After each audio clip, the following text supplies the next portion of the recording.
Good morning, Laura. Hello, Michelle. How are you? I'm so good. I have to say, like, I this interview is one that I am so looking forward to in the way of talk about serendipity. I mean, honestly, I just think it's so interesting how the universe just draws people together in ways we could never imagine. Yeah, And absolutely. I just, first of all, before we got on the call, I was just sharing with you how awesome I think you are and how you show up so authentically you and in all settings. Because now I've been taking your course with you, I've done Akashic Records readings with you. I feel like we've talked about personal life stuff with one another. And it's not by chance that, of course, that you have this podcast called The Art of Authenticity, too. Well, I'm glad you're not sick of me yet. No, I appreciate we're just getting started, sister. You it. can't get rid of Yay. me. All right. I love it. I love it. Exactly. Anyways, I want to introduce Laura. Laura Coe is, first of all, not just a podcast host of The Art of Authenticity. She's an Akashic Records reader, which we'll get to how she actually started on the Akashic Records. She's an entrepreneur. She's actually sold companies and brought it public and sold it. But in addition, she owns a company also called the Little Soul School. She does courses and she's written books that were channeled through her experiences reading the Akashic Records. And I'm not even going to get started on explaining what the Akashic Records are because it's best actually shared through her mouth. But the fascinating and interesting thing about Laura is years ago, I downloaded her podcast. Her podcast has been around for 10 years, 11 years. Um, 2016. What would that be? It's a long time. Yeah, it's a Yeah. long time. You and I love math. So I downloaded her podcast years ago. And by chance, in March of 2022, I just decided I was going on a drive because I was going to an event, and her podcast queued up. Not because I queued it up, it queued up, and it queued up to her episode with her friend, sharing her experience of how she found her way to the Akashic Records and basically ultimately her spirituality and her calling.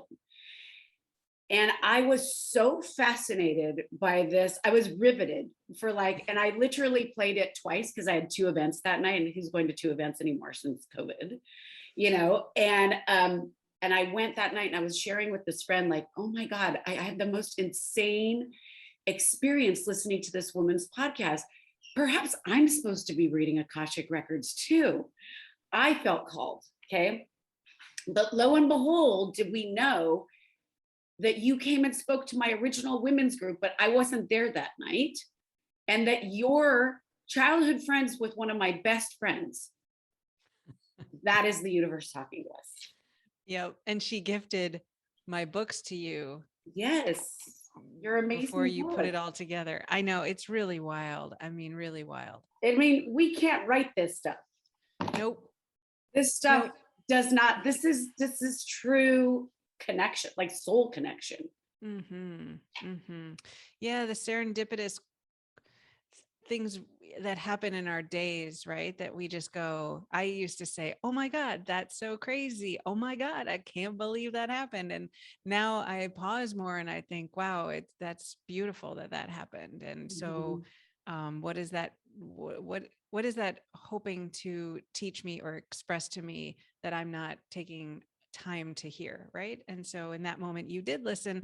Many times we don't, right? But I think when we do, life sort of takes on a magical quality. Yeah, it so does. And Yeah. and what a gift. Seriously, what a gift. To your point, we don't slow down because we're busy and whether it be work, whether it be your kids, whatever it might be, that you're not choosing to do that, to listen to the signs. Yeah, I think it's for me, it's a combination of you're now in the Akashic records because you've taken an interest in, we'll get into that later. But I think as I've spent more and more time in this energy, it seems like that kind of thing happens much more, which I Mhm. can't explain exactly because it makes no sense, but I would put my life on the fact that that's true. And then, yeah, the more you pay attention to it, I do believe these magical moments are happening all the time. And I Mhm. just was one of those people. I grew up a healthy skeptic in a very almost atheist home. And I don't know, these things were not considered intellectually valid. It was sort of made you seem uneducated, maybe, to admit to them. So I didn't. And I felt sort of uncomfortable saying it at the beginning. I was like, I don't want to sound like somebody who's just woo woo and making it up and whatever.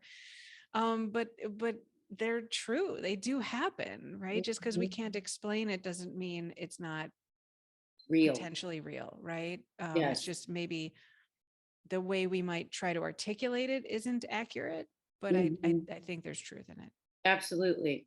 Well, before we get too deep into all these different topics, I'd love for you to pull back the lens and really just kind of share people a little bit about your background, because I did touch on the fact that you're an entrepreneur and of course you're running, multiple businesses, but honestly, you came from a business background, more of a business background. So I'd love to kind of say like, oh, who is Laura and how does she sort of find her way now to be an Akashic record reader?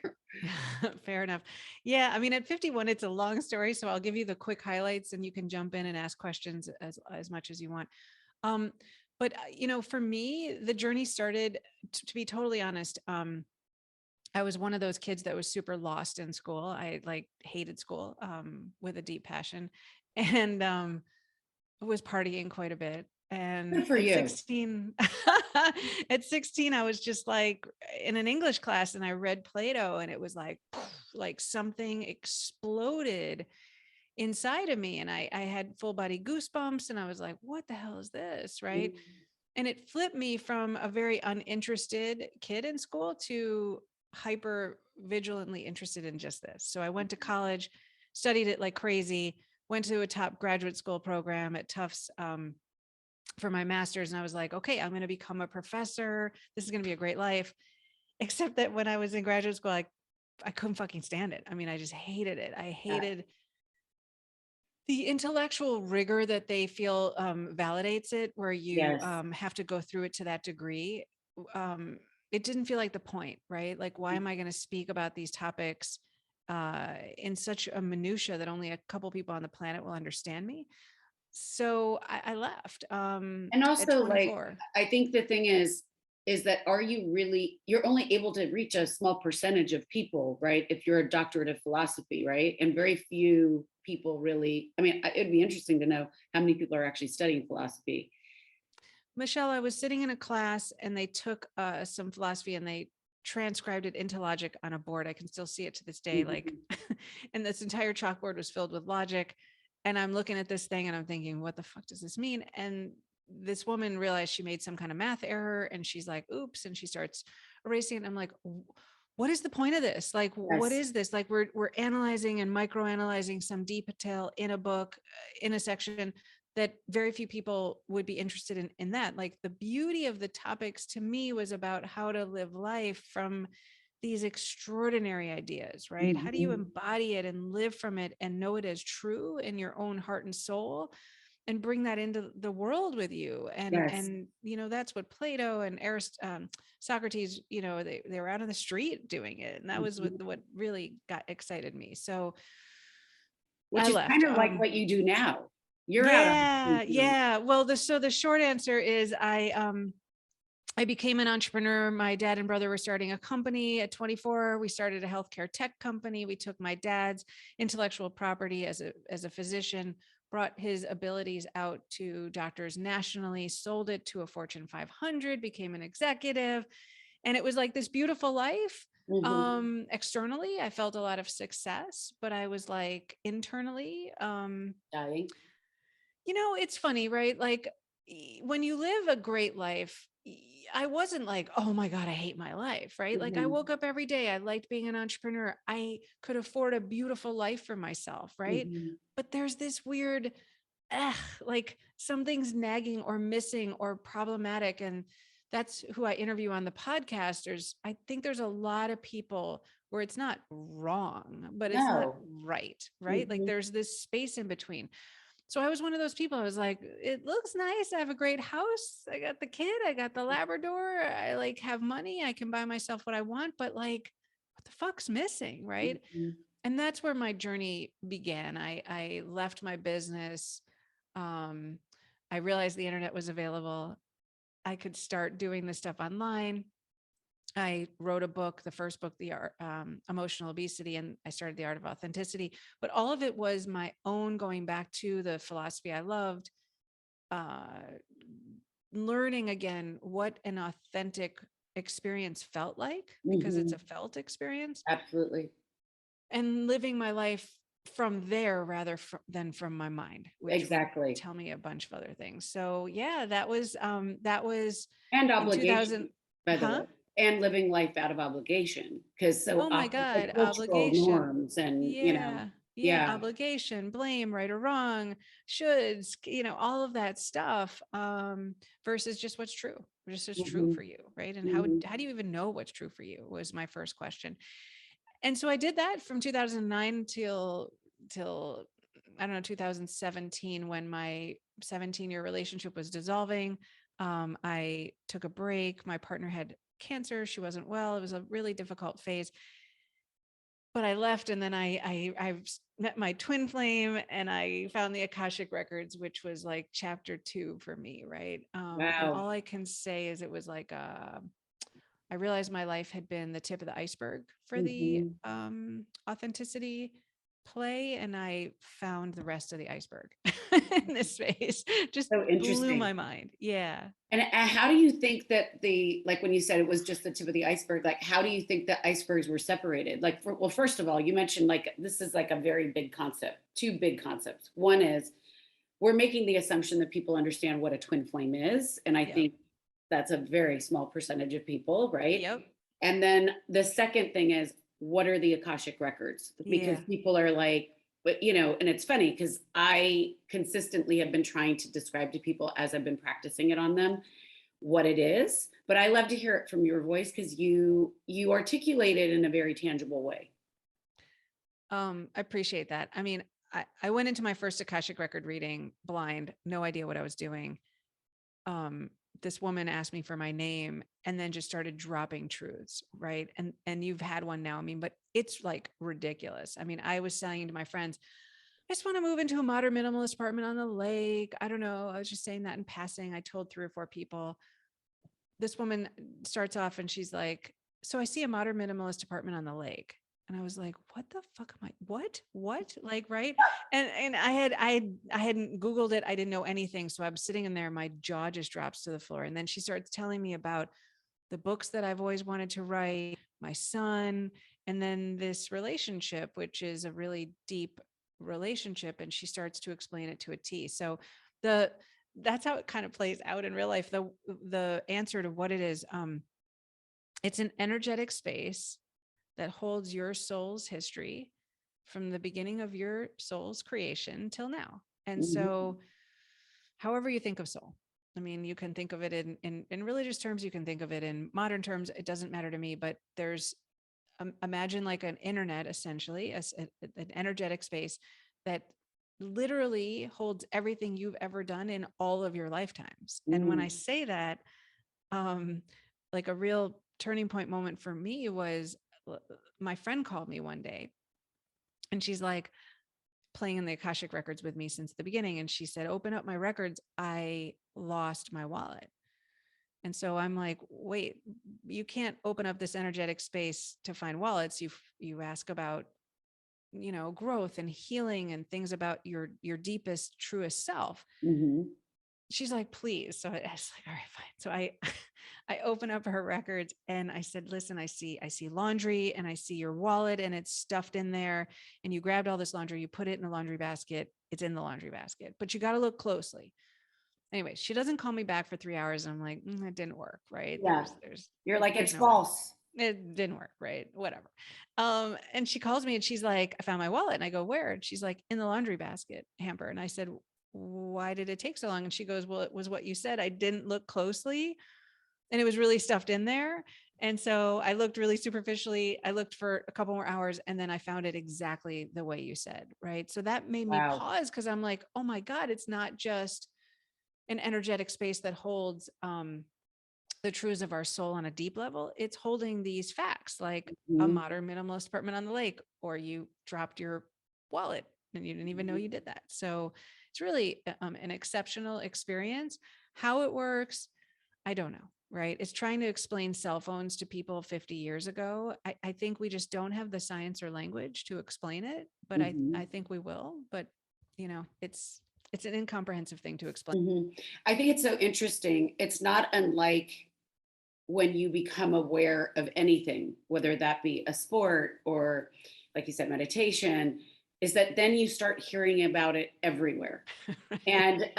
And that's exactly what happened to me through. I mean, I had heard about the Akashic Records a long time ago, but then I was like, well, maybe it's like a psychic, right? Uh-huh. Or like using psychic tendencies. And now that I realize that anyone can access it, right? Because we're in these classes and we're not doctors, but I feel like we are tapping into our highest self and our highest intuition, correct? I mean, I think it's past our intuition. I think it's this, It's I like the truly think eighth it's realm. it. Yeah, I think it's like somewhere else. I think it's somewhere because like I said, when you get a reading, it touches on intuition. Yes. I mean, if you ask me my truest belief, I think the part of us that we call authentic, you can't point to it, Mm-mm. right? You can't find it. If you say, where's that? We point to the center of our chest for some weird reason, but it's not exactly sitting there. My intuition isn't a box that sits in the center of my chest. It's not like you can't do an x-ray and find your intuition. And so it's this felt sense and it's like energetic. It's Mhm. somewhere, but it's like nowhere exactly. And so I think that's connected to what we call the Akashic records. I think it's the same energetic space, but the Akashic realm seems to have a ton more information than my intuition ever has. Like I might say intuitively, I understand something like that's the tip of the iceberg feeling, and then Mhm. the remainder of it is so much bigger when you go into an Akashic reading, right? Don't you Yes. find? Oh my gosh. Well, I mean, I have to say, going back to your conversation about twin flame, right? Which we should define that. Um, I mean, when you gave me my first reading, I was like, I mean, honestly, like for those people who are listening versus watching this, it was like my mind just wanted to like explode. And everything that you were sharing with me, it's weird on a deep level. I felt was true. Like I Yeah, knew it yeah, before we had ever even met. So that goes back to like the honesty that we have within ourselves of really listening and yeah, getting curious, because I think what happens is people want to shut things off and shut it down. And as you know, I've been going through like a huge transformation again. I feel like it's like I was there 20 years ago and I'm there again.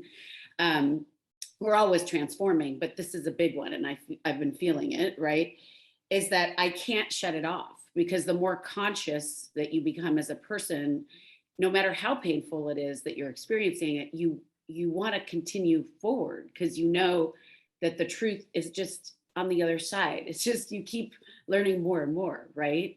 yeah, yeah. I mean, it's like the Matrix moment, right? The two Hmm. pills.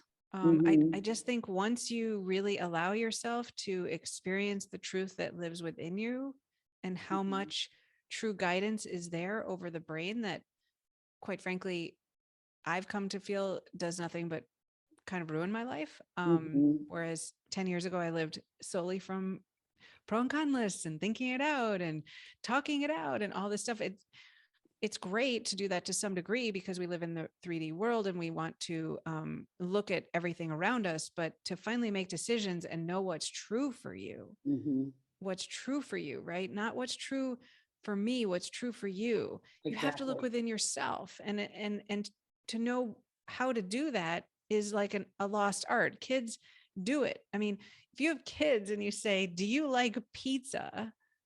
they're not confused, right? They're not like, I don't know. Or I'm how not is that sure. person going to receive it if I say that I don't like it? I don't know, right? Are you sure you want to eat pizza? Yes. And if you ask them 20 times, they'll go, I love pizza. Like they get more excited, right? Mhm. But if you take an adult and they just watched a movie and you say, what'd you think of the movie? They say, I liked it. And then you go, oh, well, I heard there weren't that good reviews about that. I mean, and you start judging them. Exactly. Like right away, they start shutting down, right? They're like, Yes. oh shit, was the movie bad? Do I have bad taste? Like we immediately distrust ourselves with the smallest things externally because we've been trained out of our deepest, truest voice of self. So, I think it's a very powerful place to connect into, but sadly, I think culture, drives us outside of ourselves for solutions and Yeah. answers. And I think that's why it's so important to align yourself with people where you have similar value sets or similar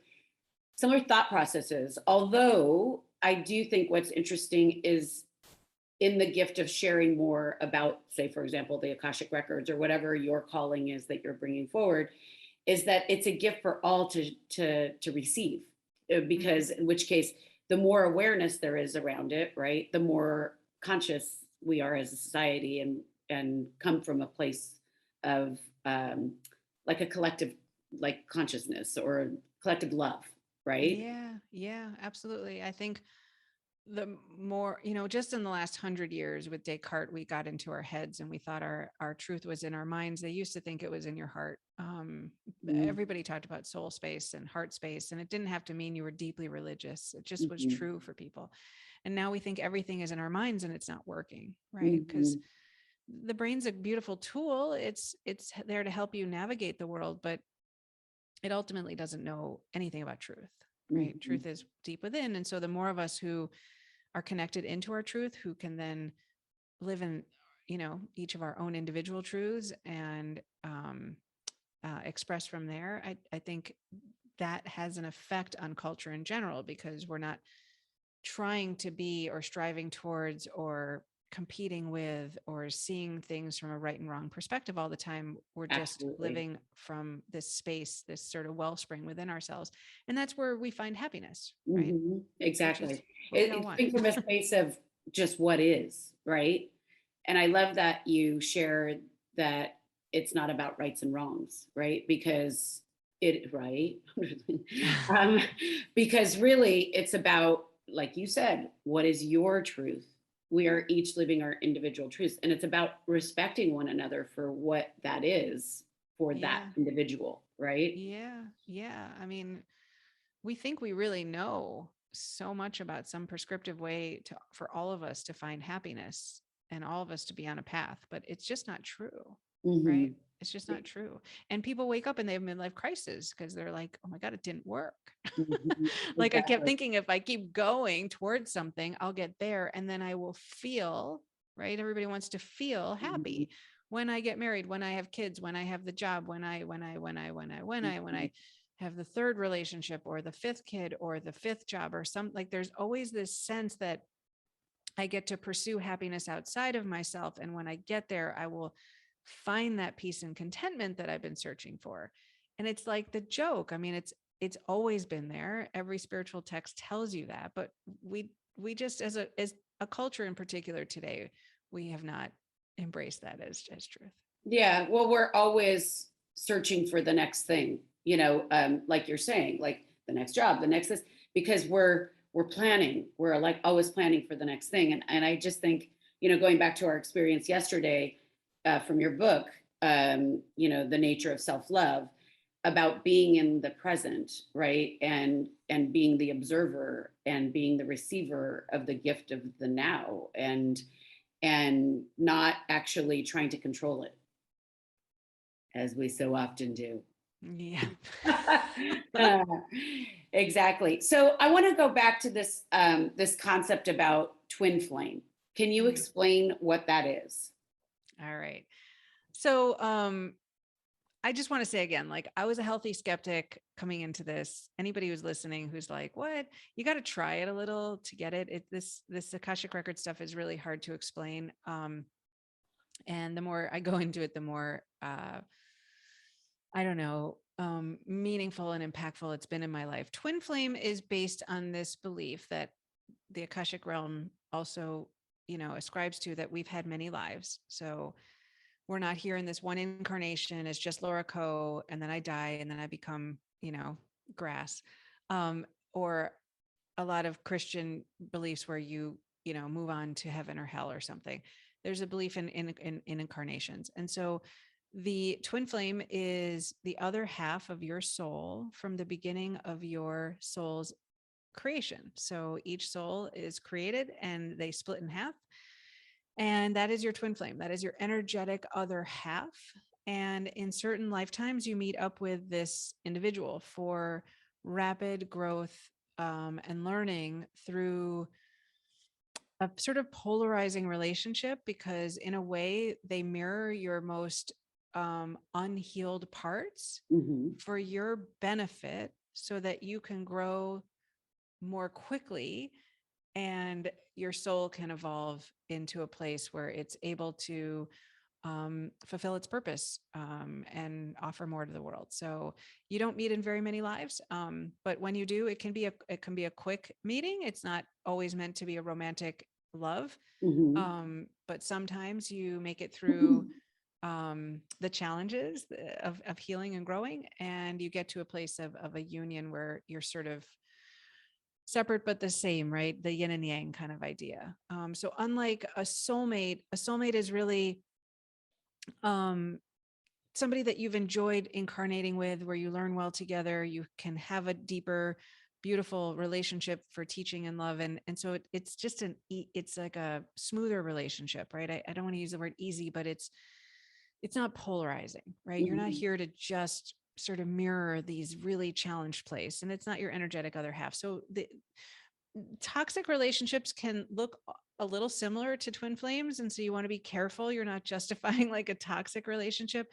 The really big difference is there's this unconditional love you feel for this person in a way that's like undescribable. So that's my best shot at a twin flame. You can look it up online. There's tons and tons of Tons of explanations. research about it. But Yeah. how did you find out about it? Because uh, what you described in the very beginning was that after leaving your partner of 17 years, that you ended up finding your twin flame.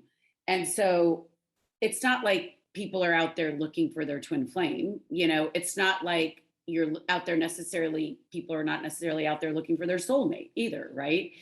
I mean, some people do. However, I had never really heard of this concept until listening to your podcast, all these big ahas from your podcast. And I want to hear a little bit more about that. Yeah. I mean, so here I was like 17 years, just separated. I was 28 the last time I dated. Okay. Hmm. There was no dating apps back then.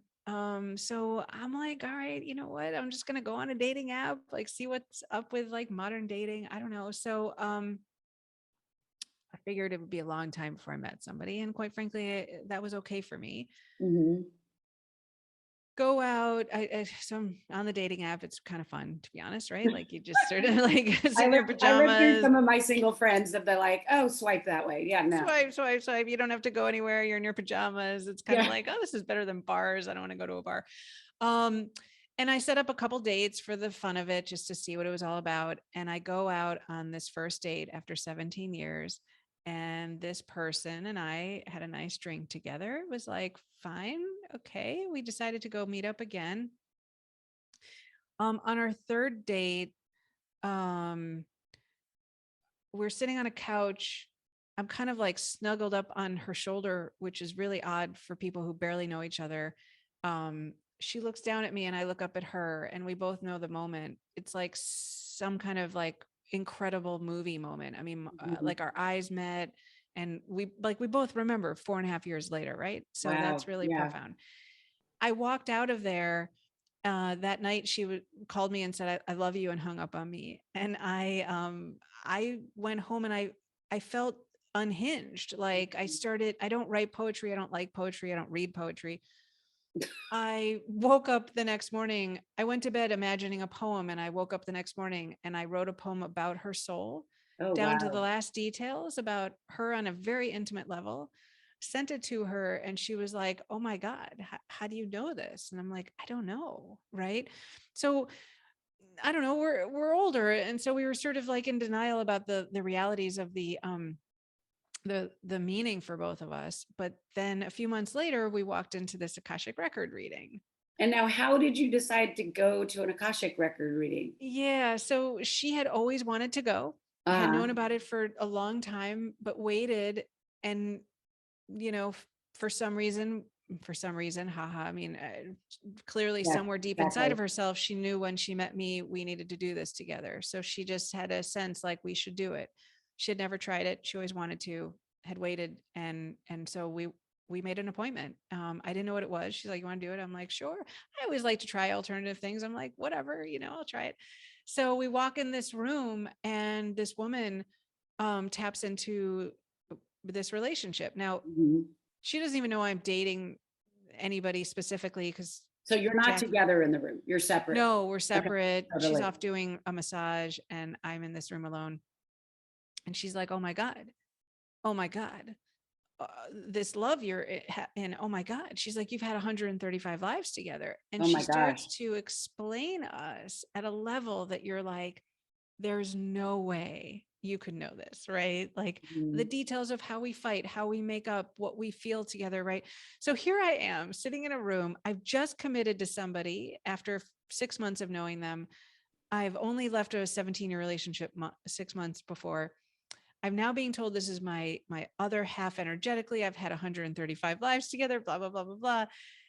I Talk walk out of about, this room. Yeah, I walk out of this room. I'm like, you're like, what what? the fuck? So I passed her in the hallway. She looks at me, and to this day, she still laughs because I had a look on my face like, oh my God. She goes in, she has her reading. She looks at me after, and she's like, "You want to go have a drink?" And I'm like, uh-huh. So now, Michelle, what do you do? Yes. Who goes first? Did she tell you that I'm your other half? Because I don't want to say it if you didn't have, right? Like, this Oh is my super God. awkward. So we both admit to each other what we heard. And to your point about your first reading, there's something about an Akashic record reading that it's true. Like, it Mhm. speaks to a deep place in yourself that is undeniably true. And so we Mhm. both kind of knew that there was this extraordinarily deep connection, but neither of us really had the vocabulary for it until that experience. So that's how I learned about it, very awkwardly, So in this when first reading. when you were in that first session with this woman that gave you the reading, did she tell you that you were going to be reading Akashic records, or did you get a feeling that you were supposed to be following this calling? Yeah. So after I did my first one, I was like hooked. I mean, I was like, what the hell was that? I have to do more of it. Right. And I'm a philosophy person. So these spiritual truths are coming through, I was just like mind blown, and drawn towards it. So we started doing them. Jackie and I started doing them. We'd sit together. So we would do 2 hours at a time. We'd listen to each other's readings. It was a way to like really learn and grow about each other. We went to New York for our second one. We're in the streets of Soho, and she wanted a Tibetan bowl for some sound Uh-huh. therapy. I was like, whatever. So we went and we bought this bowl, and like idiots, we're sitting there with champagne trying to play this bowl in a Yeah. hotel. The next morning we wake up, we do our second Akashic record reading. And the woman says, "I see Tibetan bowls and sound therapy." And I was like, come on, Wow. come on. I mean, I just bought this yesterday, right? And so it continued like that, where there's these deep, profound truths, and then these like little facts that are undeniably true, like Tibetan bowls and my modern minimalist apartment, and many more. And so some months later, I don't know, I did a lot of them. I did like 10 in a row. Mhm. The Akashic Realm said, you could really learn to do this. And if I'm being honest, it didn't resonate as true for me. I think I was convinced I wasn't spiritual or mystical. Mhm. And I was like, me, I don't think I could do it. But since everything had been correct, I did it because at that point I was open and receptive to trying. So I tried it. And definitely, right. Like, And who who would have taught thought? you? I went to a workshop. There's a woman in Chicago named Linda Howe. She's written a bunch of books. Mhm. She has people who are her followers. So I went to a quick workshop. Being honest, I learned nothing. It didn't work for me. I came out of there kind of deflated, thinking Mm. this didn't happen. I don't think this is it.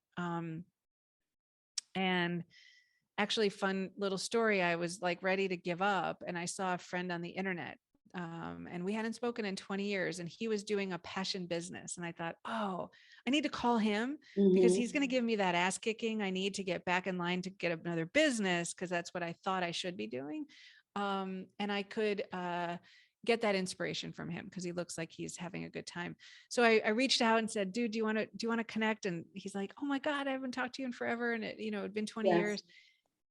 We share our life stories of all this time. And I get to the end of my story and I'm like, I don't know. I mean, I found this thing called an Akashic record. And of everything I said, like Mhm. building a business and having a relationship and, being in a new relationship and the podcast and the first book, he globbed onto this last thing. And he's like, wait, you can do the Akashic records? And I'm like, I mean, I'm trying. And he's like, oh my God, if you can do that, I'd be doing it night and day. And it was like that moment, right? What you were Of like, talking about. aha, yes. Oh, I called you to get this. That's right. I thought I was Mhm. calling for one reason, but I was actually calling for this.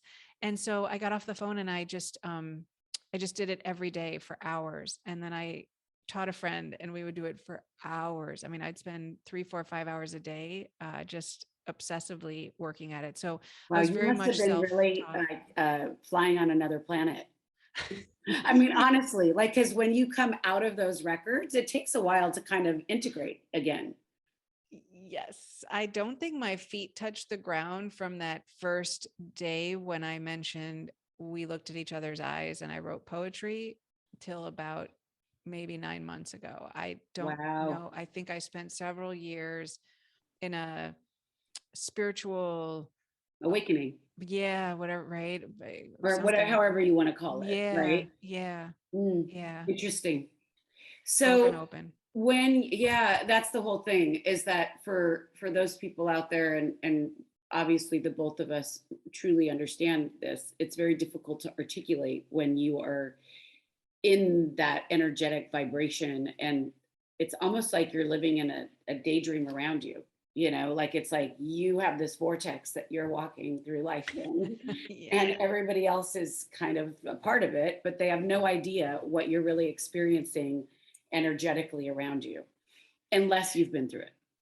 Yeah, it's really profound. It's like dropping into a really deep meditation or a dream state awake, Mhm. and then some part of that really sticks around, and so you just kind of feel this easy. I mean, I have been somebody who's always, I I really pride myself that I remember everything and I'm on all my shit and I know what's up. I forget stuff now. I'm like, wait, what's happening? Like I just like, it's really energetically shifted me. And I mean, if I'm being honest, I mean, it's healed me. Yeah, and it's interesting because I think one of our first interactions with one another via email, you were like, I'm not like this. I'm sorry. I'm usually really organized. And I was like, I was okay with it. It was fine for me. But I do know that when you are a person, because people say this often to me, um, oh, you're so relaxed and it's okay for you. And I was like, I wasn't always this person. I just want you to know, like, and it's like you became an A minus. That's the way I say it about myself, that I'm okay. I've dropped that perfectionistic component because it almost, to your point, I realized that it healed me to allow myself the grace to make mistakes and sort of flow. I guess that the word is flow. It's a very interesting inquiry. What is authenticity? Like, who are you at your core? And knowing that so deeply, and loving it, that it doesn't, it nothing can rattle you, because it's you love yourself. I was going to say you've accepted, but accepted sounds so like, I've accepted myself. But like, you love yourself. Yeah. Yeah. I did this podcast and interviewed like several hundred people and asked the question, what is an authentic life? And I've been, I studied authenticity in undergrad and graduate school. It's always been my topic. My first book was on it. I've coached people on how to live an authentic life. And, it's such a elusive idea, right? What is, we all want to be authentic, and like, what is it? Right. And it's like, but do we there's, all want to be authentic? I mean, well, I do. I do. And I think you do, but I don't think everybody does. I think that people are afraid of looking within themselves Yeah. because they're afraid of what they'll see, which is the flaws. And the shame keeps us from wanting to know ourselves. But I think at our core, we're born authentically. Children don't have a problem expressing Yes. 100% truthfully all the time. No matter how much you wish they would not, they still do it. So true. Right. So I think we're created to be authentic. We're trained out of it. Yes. Right. And I think authenticity is really just allowing life force to express through you in each moment exactly the way that it is, right? Like if you're sad, you're sad. If you're mad, you're mad. If you're excited, you're excited. If you're thirsty, you're thirsty. It just is, right? In each moment. And it's just allowing that expression to come through the physical form into the world in exactly the way that it wants to. But our authentic self, our soul self wants to live through our personality. But our brain and culture gets in the way. We say we shouldn't and we can't. And what if people think, and oh my God, what does this say about me? And we train ourselves out of it. So you attempt to bring forward more of yourself and we push it down, right? Out of fears. Fill in the blank, imposter syndrome, right? Like there's so many of them of the brain. Question, like Yeah. when you read Akashic Records like all day, right? And because you not only see individuals, but you run classes to teach them, but also larger class, like community classes. So when you read them all day, like does your brain, like, I know you're operating at a different part of you, but like do you feel like you have tab overload? Like, all the tabs are open in your computer? Oh, Or are you no. exhausted afterwards? Yeah, no, it's almost like I've spent the day at a beach, Mm. or that fatigue you get from being at a beach all day, where it's Yeah. like, oof, I don't know why I feel knocked out from all that fresh air. Yeah. Um, or if you've done like a Those ton of waves were yoga, knocking me around. right? I do a ton of yoga or meditation, and you're just like, I'm Wow. exhausted in a weird Exactly. way. Yeah, it's more like that, because it's definitely not my brain. It's like I'm dropping into a deep, deep, deep meditative feeling. It's almost like a dream state. Mhm. So d- tired in a good way. In a Yeah. good way. So you have to really reserve your energy. Like, I mean, meaning be very judicious about your schedule so that you can come back down to earth. Yeah, and I can't do more than 2 client readings a day. I just cannot do Mm. it. I've tried it. I've done 3, and the poor third person is just like getting a terrible reading, because I'm just like the energy in my body is no longer available to make myself available to translate this Akashic energy, and I'm just almost like wanting to fall asleep during the reading. Like it's just Mhm. like it's like knocking me out. So yeah, I that's can the most completely I see do. that. I can Yeah. completely see that. So, I mean, we could talk forever. We've gone over for so long, but I'm like, should this be a 2-part series for real? But I want to ask you a couple of questions about your business. But in addition, I feel like we talked about the twin flame, but I didn't close it out. And I just want to say one thing about that is that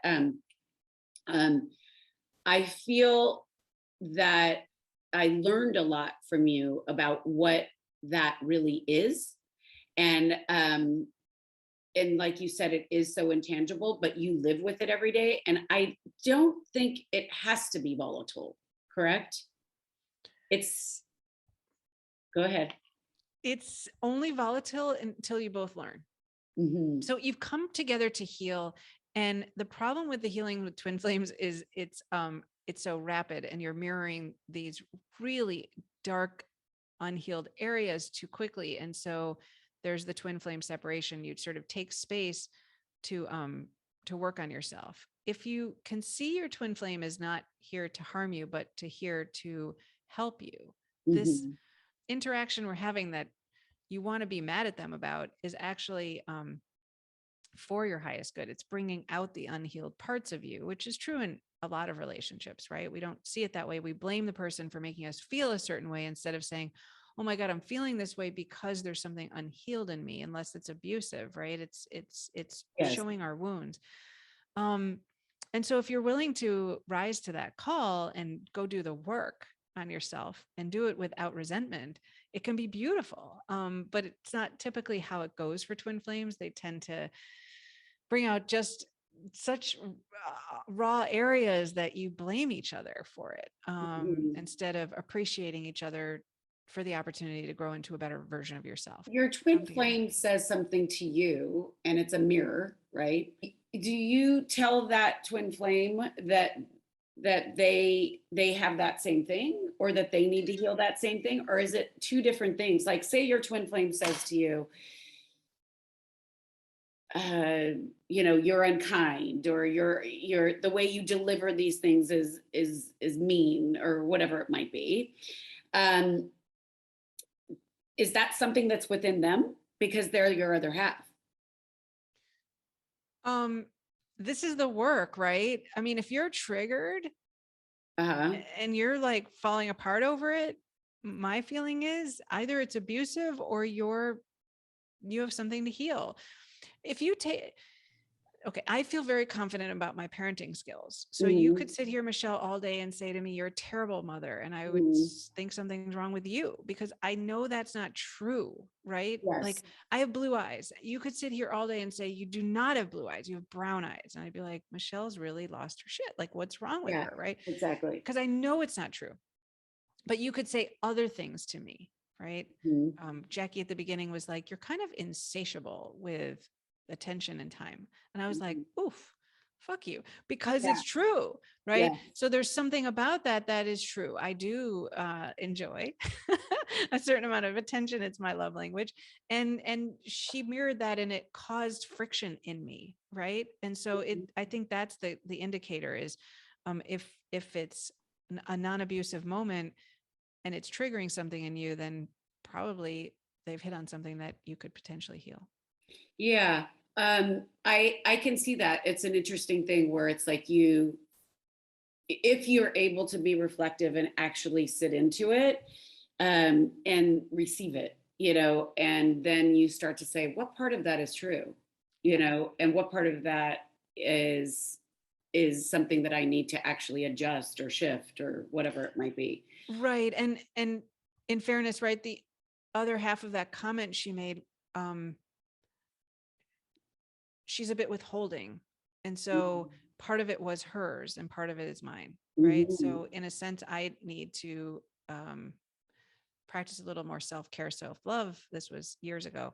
Mhm. And she needed to show up more. And so the Mhm. comment triggered me and it triggered her. And In we have different our own, ways. both have our own work. Yeah. Mhm. Yeah. So, and in your case, you are able to actually come together, which is a beautiful thing because, as you said, that doesn't always happen. So, okay.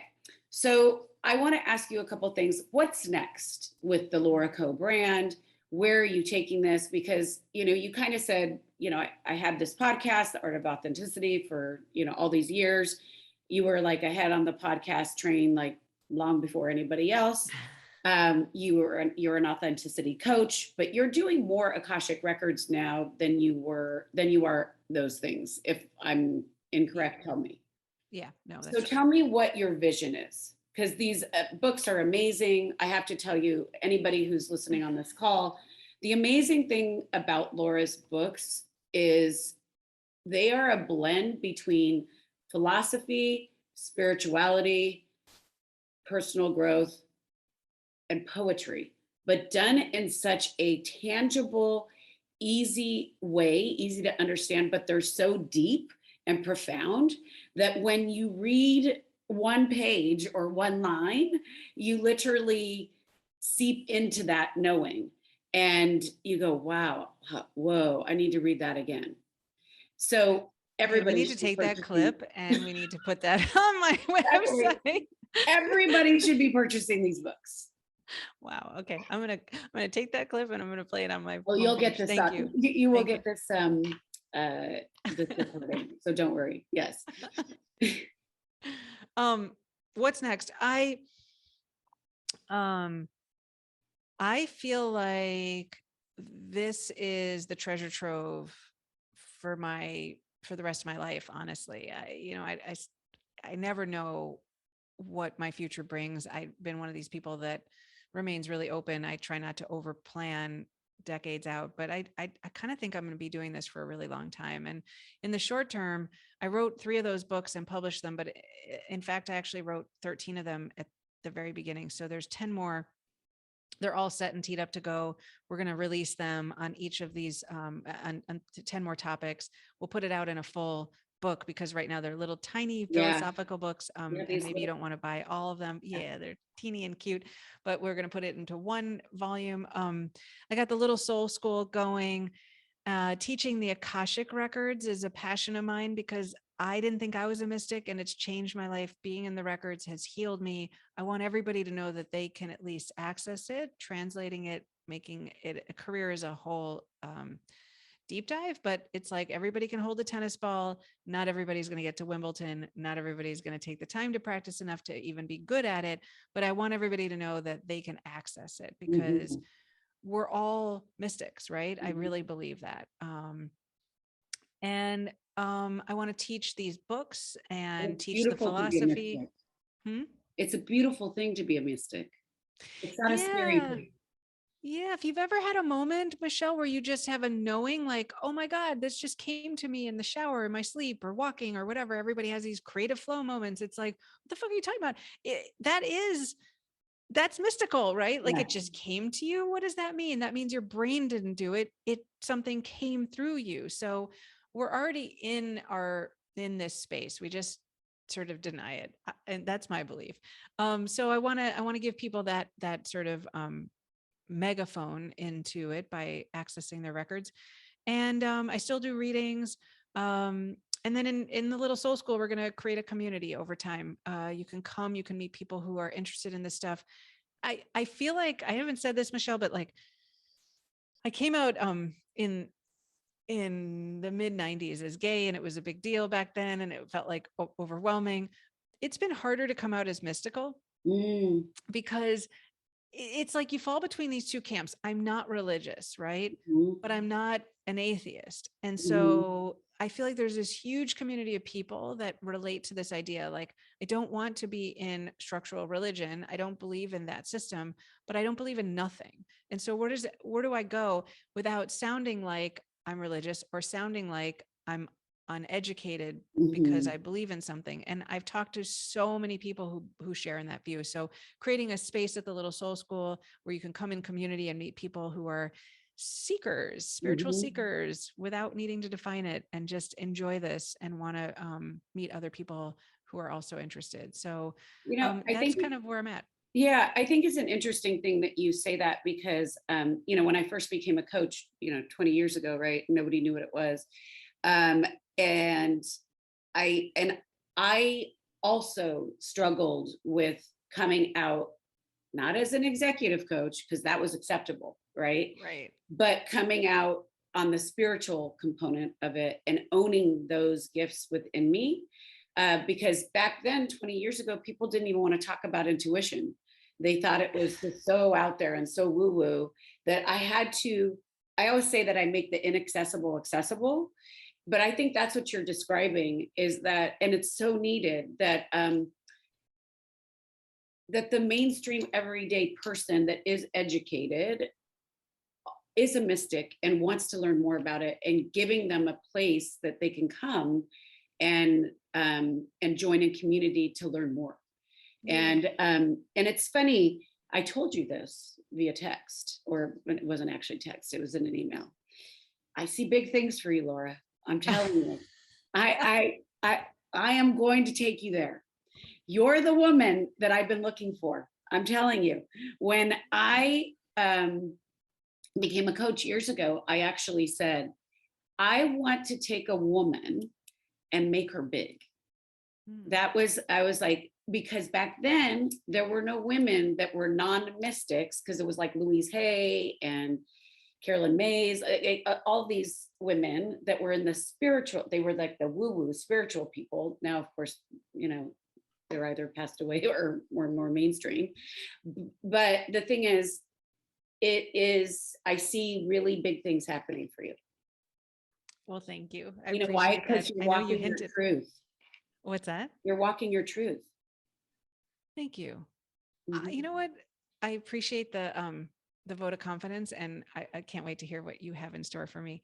But I've never felt more integrated in every day of my life. Like Mhm. literally, I feel every moment I'm where I'm supposed to be. I used to I love hate it. that kind of phrase. Mhm.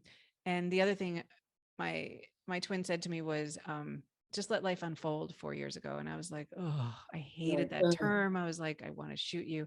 But I am in this beautiful place of like my life is unfolding in front of me, and I don't want to push into it. I kind of like watching it happen. I love it. That's Yeah. gorgeous. What a Yeah. beautiful statement. Okay, my last question for you is, what are your top 5 core values? Oh my goodness. My top 5 core values. Um, I am somebody who absolutely believes in integrity and honesty. It's very important to me.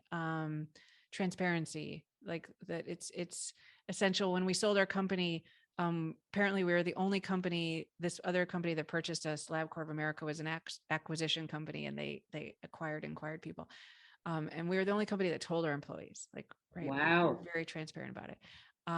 So I believe in that, because I think if you're doing aligned things, you shouldn't have anything to hide. That's kind of Mhm. a belief of mine. Mhm. I love that. Kindness, Yeah, it that's just who goes you a are. long way. Yeah. Yeah.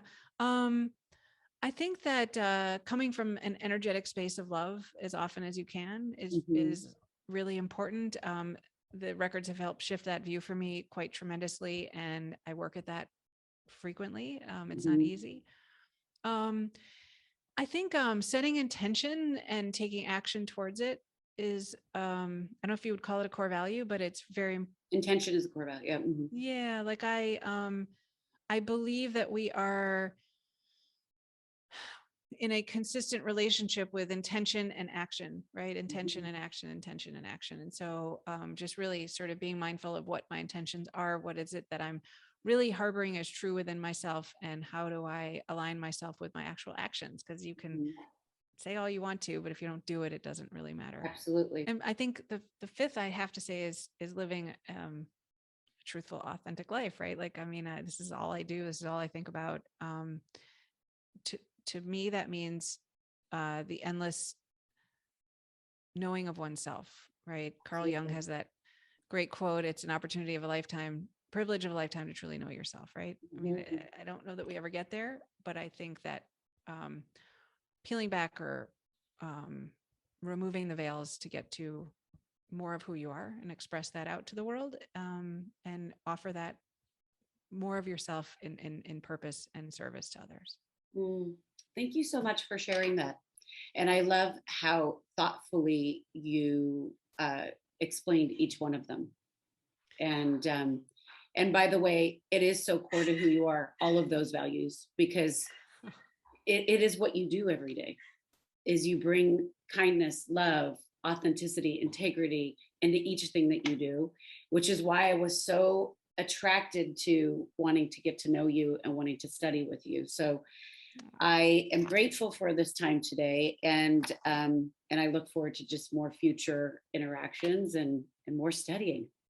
Thank you, More time Michelle. in the records, lady. Yeah. Thank you. Thank you. Appreciate you having me on. Of course. And then just leave people with where they could reach you at it's lauraco.com, right? COE.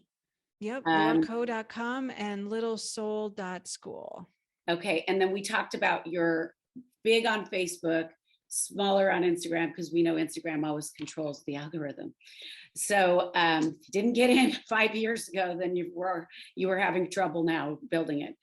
So and I'm the opposite. I'm on Instagram and it's easier for me, but Facebook I can't make any. I'm gonna have to figure out how you got so many people within a short period of time. There's a pretty big Little Soul School Facebook page that's growing quickly. And Instagram, you can follow me. I'm not that active on it, but definitely through the We'll have Little to Soul get School you and my somebody website. to actually be working on your Instagram so that you could be freed of it because it's not within your integrity. I don't like it. It's okay. You don't have to. You don't have to like it. And by the way, I can understand why. I love and hate it all at once. So anyways, have a wonderful day. Thank you so much for your time. I am so grateful. Thank you.